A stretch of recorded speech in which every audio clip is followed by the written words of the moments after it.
Bonjour à tous, nous sommes dimanche matin le 12 avril et on célèbre quelque chose de grand aujourd'hui. On célèbre la résurrection de Jésus. La fête de Pâques souligne l'événement le plus marquant de toute l'histoire d'humanité, la mort du Seigneur Jésus, le Fils de Dieu, pour nos péchés, pour racheter l'humanité, pour réconcilier l'humanité avec Dieu, et sa résurrection, sa grande victoire sur le péché, sur la mort, sur les puissances des ténèbres qui gouvernent ce monde. C'est quelque chose de grand et on vous a préparé un petit programme spécial agrémenté de chants et de lectures bibliques pour vous rappeler cette grande histoire-là, qui est une histoire vraie et cette histoire qui peut changer notre vie, qui a changé déjà la vie de millions, de centaines de millions d'êtres humains depuis 2000 ans et qui peut changer la vôtre si ce n'est pas encore le cas.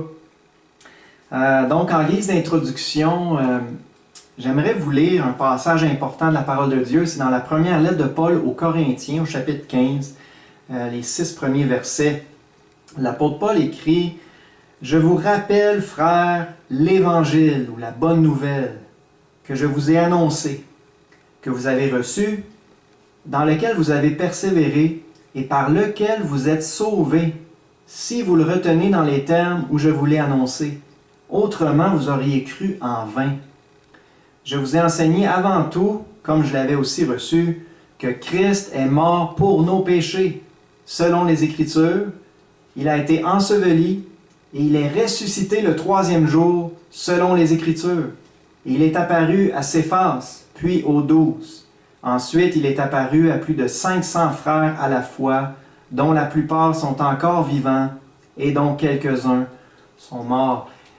En ce passage-là, l'apôtre Paul nous rappelle l'Évangile, la bonne nouvelle du salut en Jésus-Christ. Il nous rappelle que ce message-là de grâce, de salut, est basé sur des faits historiques. L'Évangile, ce sont des faits historiques. Deux faits principaux. Le premier, Christ est mort pour nos péchés selon les Écritures. Les prophètes de l'Ancien Testament l'ont annoncé des siècles et des siècles à l'avance. Si vous n'avez jamais fait cette étude-là, c'est passionnant. Il y a des dizaines et des dizaines de prophéties bibliques qui annonçaient qu'un jour le Messie, le Sauveur du monde, allait mourir pour nos péchés, allait donner sa vie en sacrifice pour nos péchés, pour nous obtenir le pardon de Dieu dont on a désespérément besoin. Alors Christ est mort pour nos péchés. Et l'autre grande vérité, l'autre grand fait historique qui fait partie de l'Évangile, il est ressuscité le troisième jour, selon les Écritures. Encore là, les Écritures annonçaient que le Messie, le Sauveur à venir, ne resterait pas dans le tombeau, qu'il vaincrait la mort, qu'il prolongerait ses jours, qu'il ressusciterait le troisième jour. Et c'est ce qui s'est passé. Et justement, l'apôtre nous rappelle qu'il y a eu des centaines et des centaines de témoins, des hommes dont beaucoup ont donné leur vie, ont été prêts à donner leur vie pour défendre et propager ce message-là. Alors, il fallait qu'ils soient convaincus pour faire ça. Alors, on va se rappeler ensemble ce matin cette grande histoire-là de la mort et de la résurrection de Jésus par des lectures, par des chants. Alors, je vous souhaite vraiment une bonne écoute et que le Seigneur parle à vos cœurs, vraiment, par sa parole et par ses beaux cantiques ce matin. Que le Seigneur touche vos cœurs et vous attire à lui si ce n'est pas encore fait. On va lire maintenant Luc, chapitre 22, versets 39 à 48.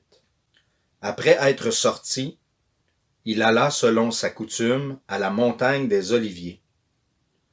Ses disciples le suivirent.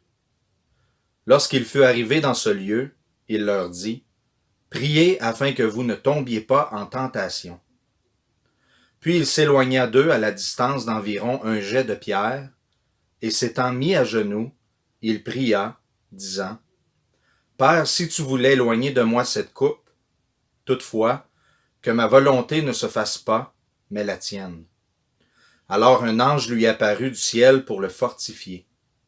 Étant en agonie, il priait plus instamment, et sa sueur devint comme des grumeaux de sang qui tombaient à terre.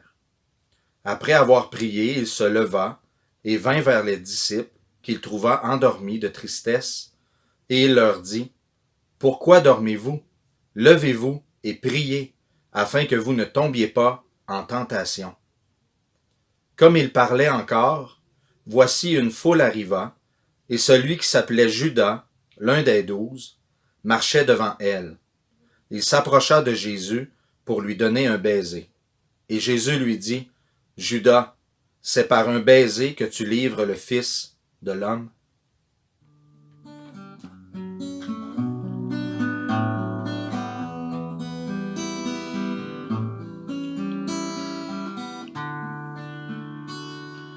J'ai vu Jésus sur la montagne, il priait dans le jardin de Gethsémané, agenouillé. Pendant ce temps, les disciples dormaient. L'âme du Seigneur d'angoisse était traversée. Oui, devant tant d'amour, mon cœur se brisait. Oui, devant tant d'amour, mon cœur a pleuré. J'ai vu Jésus dans le prétoire couronné de tant d'épines sur son front ensanglanté. Les soldats romains de lui se moquèrent. Sur son visage souffloté, ils l'ont craché. Oui, devant tant d'amour, mon cœur se brisait. Oui, devant tant d'amour, mon cœur a pleuré. J'ai vu Jésus sur le calvaire crucifié. Les péchés de l'humanité, il a porté. Pour moi son sang il a versé. Pour moi sa vie,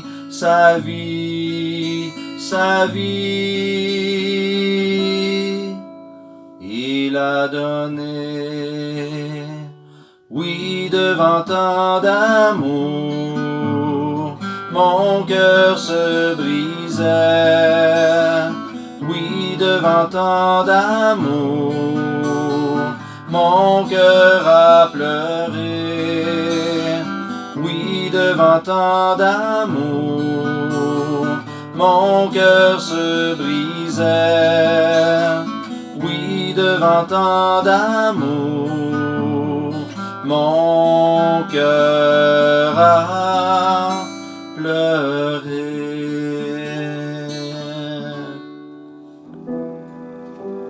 Évangile de Luc, chapitre 23, versets 33 à 48. Lorsqu'ils furent arrivés au lieu appelé Crambe, ils le crucifièrent là, ainsi que les deux malfaiteurs, l'un à droite, l'autre à gauche. Jésus dit, « Père, pardonne-leur, car ils ne savent ce qu'ils font. » Ils se partagèrent ses vêtements en tirant au sort. Le peuple se tenait là et regardait. Les magistrats se moquaient de lui, disant, « Il a sauvé les autres, qu'il se sauve lui-même, s'il est le Christ, l'élu de Dieu. » Les soldats aussi se moquaient de lui. S'approchant et lui présentant du vinaigre, il disait, « Si tu es roi des Juifs, sauve-toi toi-même. » Il y avait au-dessus de lui cette inscription, « Celui-ci est le roi des Juifs. » L'un des malfaiteurs crucifiés l'injuriait, disant, « N'es-tu pas le Christ? Sauve-toi toi-même et sauve-nous. » Mais l'autre le reprenait et disait, « Ne crains-tu pas Dieu, toi qui subis la même condamnation. Pour nous, c'est justice, car nous recevons ce qu'ont mérité nos crimes. Mais celui-ci n'a rien fait de mal. Et il dit à Jésus, « Souviens-toi de moi quand tu viendras dans ton règne. » Jésus lui répondit, « Je te le dis en vérité, aujourd'hui tu seras avec moi dans le paradis. » Il était déjà environ la 6e heure, et il y eut des ténèbres sur toute la terre jusqu'à la 9e heure. Le soleil s'obscurcit, et le voile du temple se déchira par le milieu. Jésus s'écria d'une voix forte, « Père, je remets mon esprit entre tes mains. » Et, en disant ces paroles, il expira.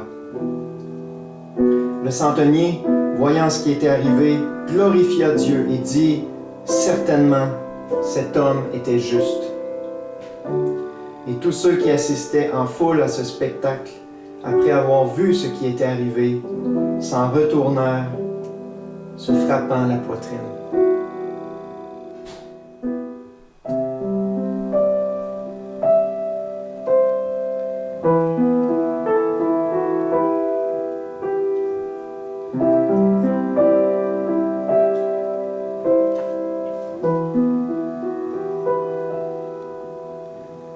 Viens et vois, contemple ce mystère, le roi de l'univers, cloué au bois. Notre Dieu, versant son précieux sang, courbant la tête, agonisant, chante à Jésus, roi de nos âmes, roi de nos cœurs pécheurs. Il est notre Rédempteur. Chante à Jésus, honore son nom, chante sa fidélité, donnant sa vie pour ta rançon.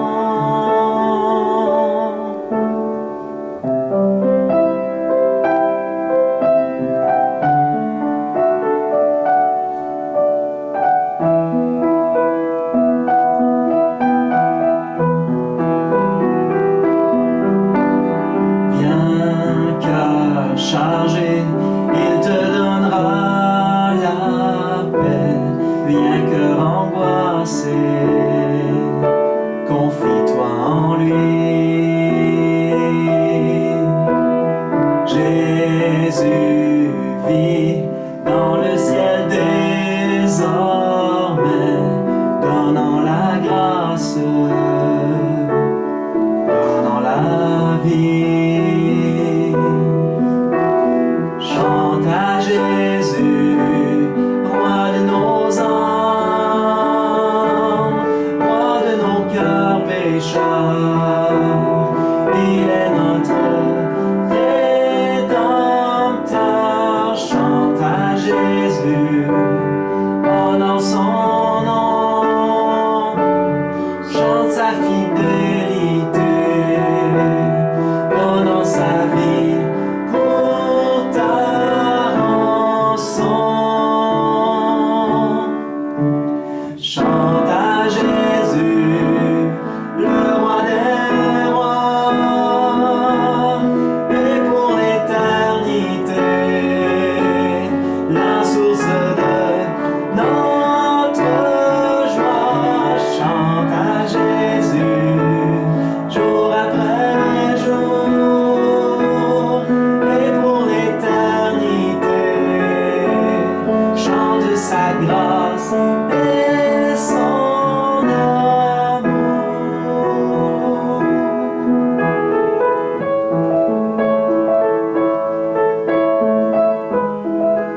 Ésaïe chapitre 53.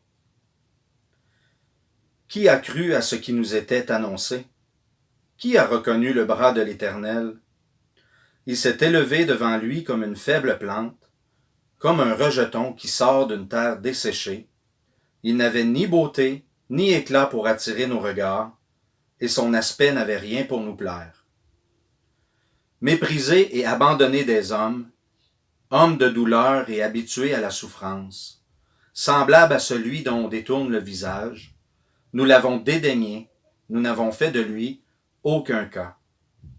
Cependant, ce sont nos souffrances qu'il a portées, c'est de nos douleurs qu'il s'est chargé, et nous l'avons considéré comme puni, frappé de Dieu et humilié.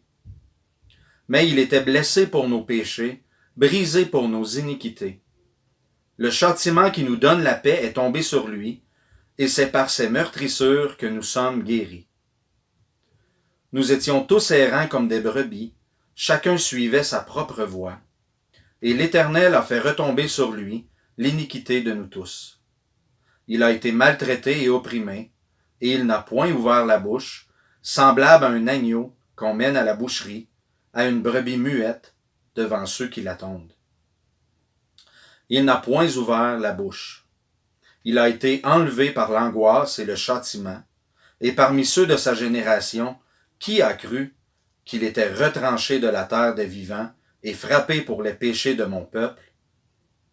On a mis son sépulcre parmi les méchants, son tombeau avec le riche, quoiqu'il n'ait point commis de violence et qu'il n'y ait point eu de fraude dans sa bouche.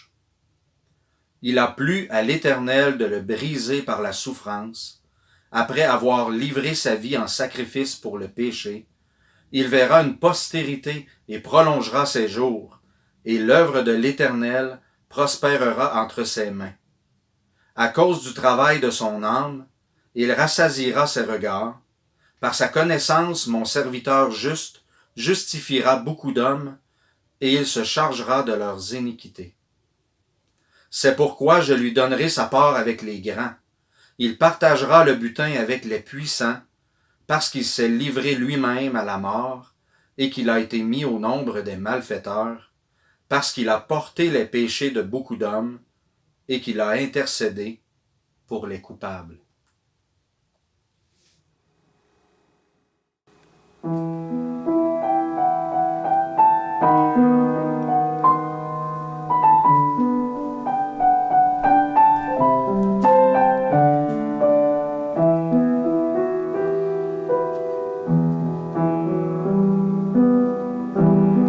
Pourquoi quitter un palais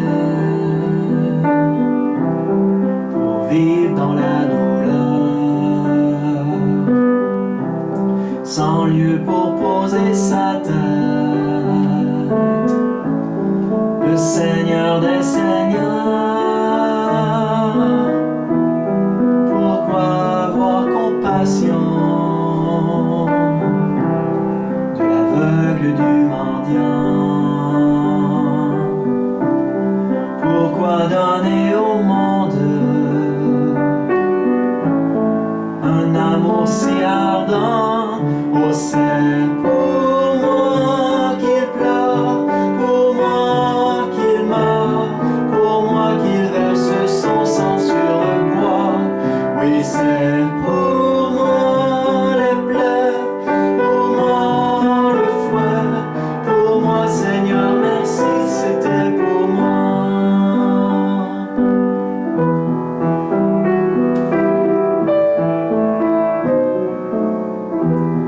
Pourquoi veiller au jardin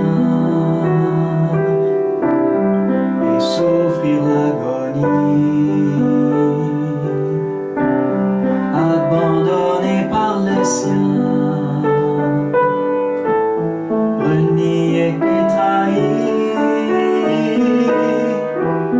Pourquoi se faire condamner sans un juste procès, à la place d'un meurtrier, l'agneau de Dieu parfait?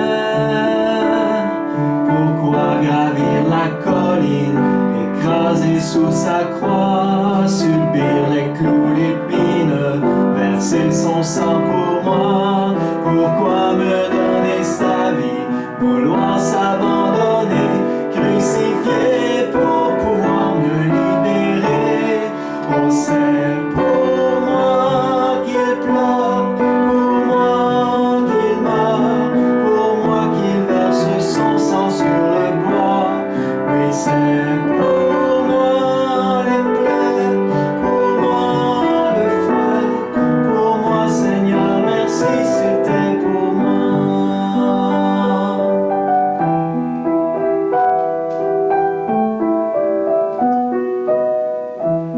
Le roi descendu du ciel,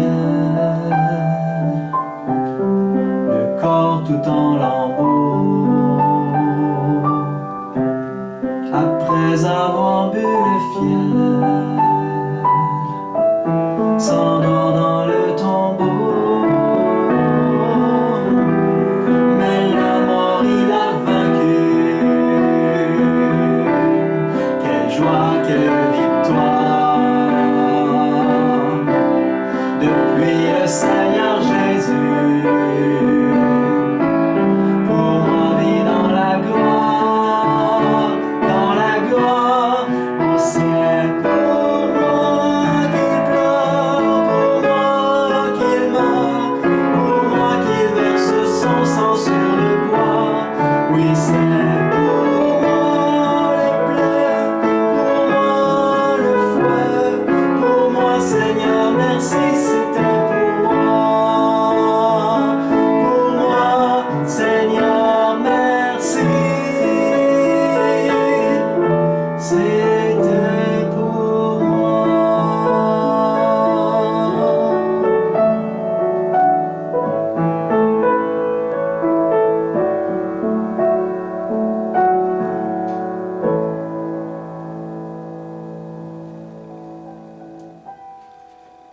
Évangile selon Jean, chapitre 20, versets 1 à 18. Le premier jour de la semaine, Marie de Magdala se rendit au sépulcre dès le matin, comme il faisait encore obscur, et elle vit que la pierre était ôtée du sépulcre. Elle courut vers Simon-Pierre et vers l'autre disciple que Jésus aimait, et leur dit, « Ils ont enlevé du sépulcre le Seigneur, et nous ne savons où ils l'ont mis. » Pierre et l'autre disciple sortirent et allèrent au sépulcre. Ils couraient tous deux ensemble. Mais l'autre disciple courut plus vite que Pierre et arriva le premier au sépulcre. S'étant baissé, il vit les bandes qui étaient à terre. Cependant, il n'entra pas. Simon-Pierre, qui le suivait, arriva et entra dans le sépulcre. Il vit les bandes qui étaient à terre et le linge qu'on avait mis sur la tête de Jésus, non pas avec les bandes, mais plié dans un lieu à part. Alors l'autre disciple qui était arrivé le premier au sépulcre entra aussi, et il vit, et il crut, car il ne comprenait pas encore que, selon l'Écriture, Jésus devait ressusciter des morts. Et les disciples s'en retournèrent chez eux. Cependant, Marie se tenait dehors près du sépulcre et pleurait. Comme elle pleurait, elle se baissa pour regarder dans le sépulcre, et elle vit deux anges vêtus de blanc assis à la place où avait été couché le corps de Jésus, l'un à la tête, l'autre aux pieds. Ils lui dirent, « Femme, pourquoi pleures-tu? » Elle leur répondit, « Parce qu'ils ont enlevé mon Seigneur, et je ne sais où ils l'ont mis. » En disant cela, elle se retourna, et elle vit Jésus debout. Mais elle ne savait pas que c'était Jésus. Jésus lui dit, « Femme, pourquoi pleures-tu? Qui cherches-tu? » Elle, pensant que c'était le jardinier, lui dit, « Seigneur, si c'est toi qui l'as emporté, dis-moi où tu l'as mis, et je le prendrai. » Jésus lui dit, « Marie. » Elle se retourna et lui dit en hébreu, « Rabouni », c'est-à-dire « Maître. » Jésus lui dit, « Ne me touche pas, car je ne suis pas encore monté vers mon Père, mais va trouver mes frères, et dis-leur que je monte vers mon Père et votre Père, vers mon Dieu et votre Dieu. » Marie de Magdala alla annoncer aux disciples qu'elle avait vu le Seigneur. et qu'il lui avait dit ces choses.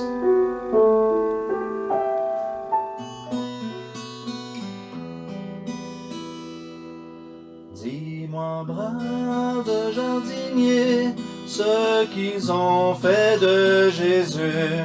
Dis-moi, brave jardinier, qu'ont-ils donc fait de Jésus? Car il n'est plus dans la tombe où nous l'avions déposé.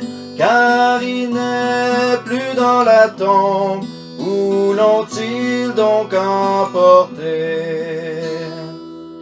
Tu m'appelles jardinier, toi qui m'as si bien connu.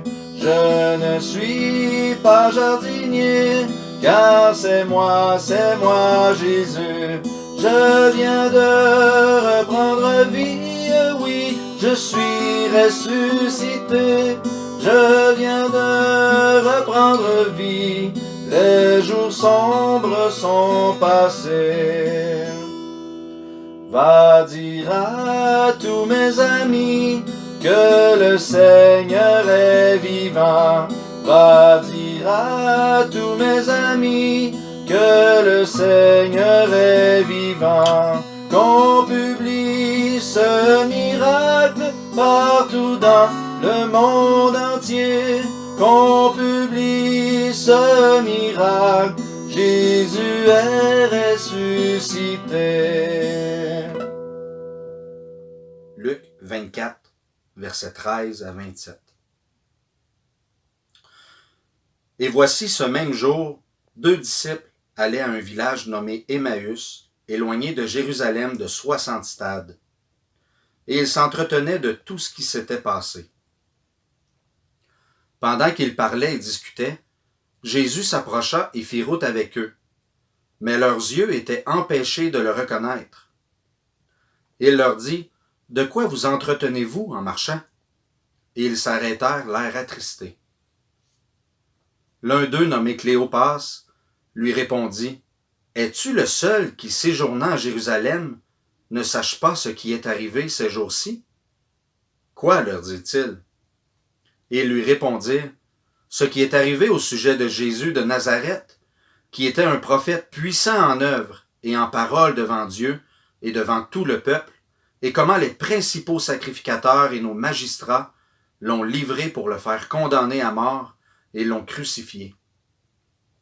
Nous espérions que ce serait lui qui délivrerait Israël, mais avec tout cela, voici le 3e jour que ces choses se sont passées.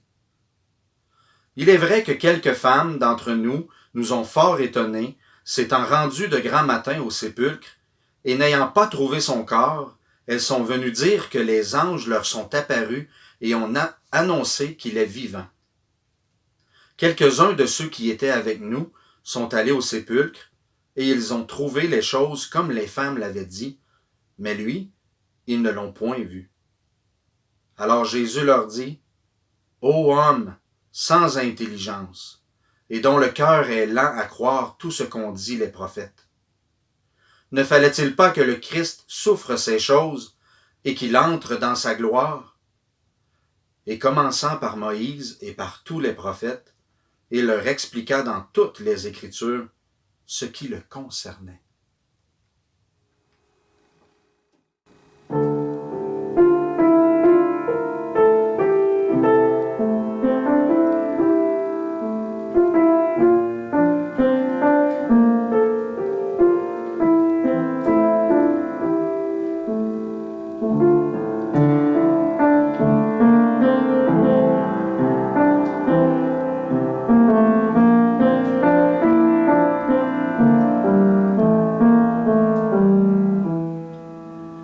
Es-tu le seul qui séjournant par ici ne sache pas ce qui est arrivé à Jésus de Nazareth, ce prophète de Galilée? Les anciens et les magistrats l'ont livré pour le faire condamner, et ils l'ont crucifié. Et ils l'ont crucifié.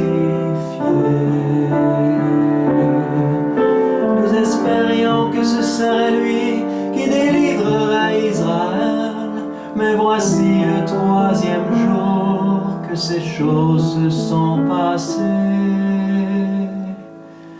Il est vrai que quelques femmes nous ont fort étonnés, s'étant rendues au sépulcre et ne l'ayant pas trouvé. Elles ont dit que des anges leur sont apparus, annonçant qu'il est vivant, annonçant qu'il est vivant. Quelques-uns sont donc allés voir ce tombeau complètement vide, mais lui, ils ne l'ont point vu, non, ils ne l'ont point vu.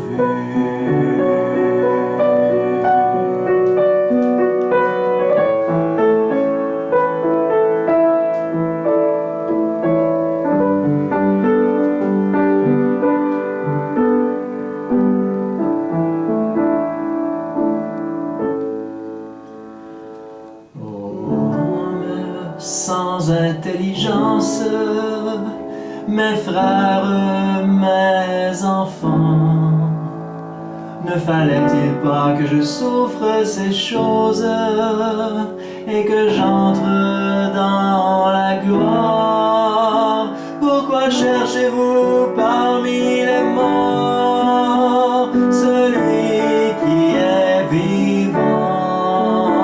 Pourquoi cherchez-vous un faible corps qui est glorifié maintenant?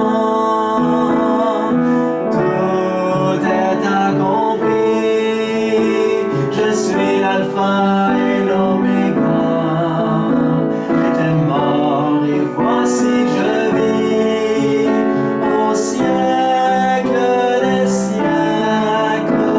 Je suis la résurrection et la vie. Celui qui croit en moi ne mourra jamais. Votre corps est semé méprisable, mais je le ressusciterai glorieux, car tout est accompli. Je suis l'alpha et l'oméga.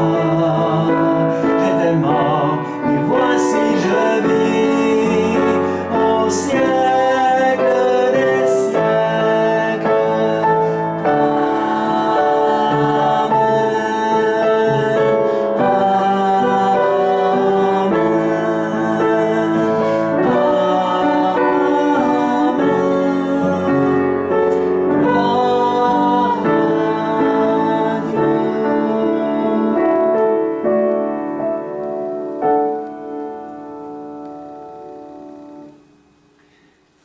Ce matin, on s'est rappelé une histoire absolument extraordinaire, une histoire merveilleuse, qui s'adonne à être une histoire vraie. Christ, le Fils de Dieu, est mort pour nos péchés. Il a payé notre rançon à la croix pour nous obtenir le pardon et la vie éternelle.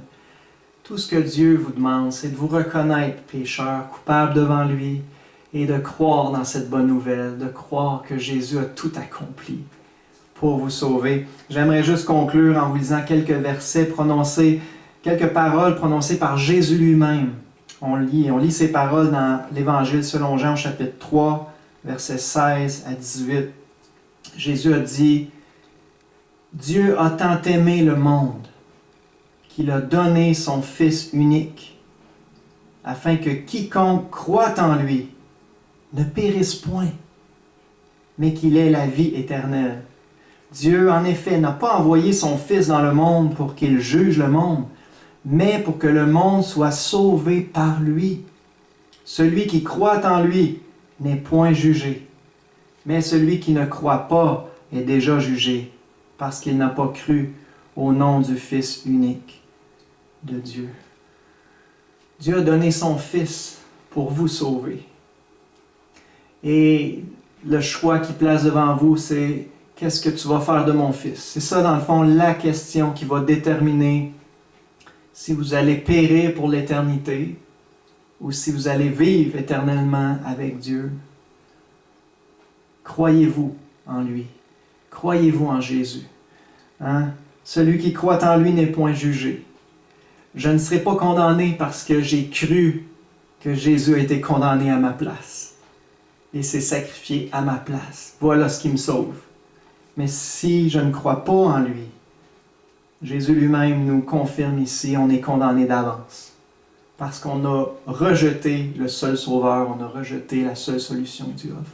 Alors je vous en supplie, si vous n'avez pas encore pris cette décision solennelle de mettre votre foi, votre confiance en Jésus, dans l'Évangile, dans la bonne nouvelle de sa mort et sa résurrection pour vous, eh bien, je vous en supplie, prenez le temps de penser à ça aujourd'hui. Méditez sur ce que vous avez entendu ce matin. Tournez-vous vers Jésus, c'est le seul sauveur. Que Dieu vous bénisse, que Dieu vous parle, que Dieu vous encourage par ses paroles.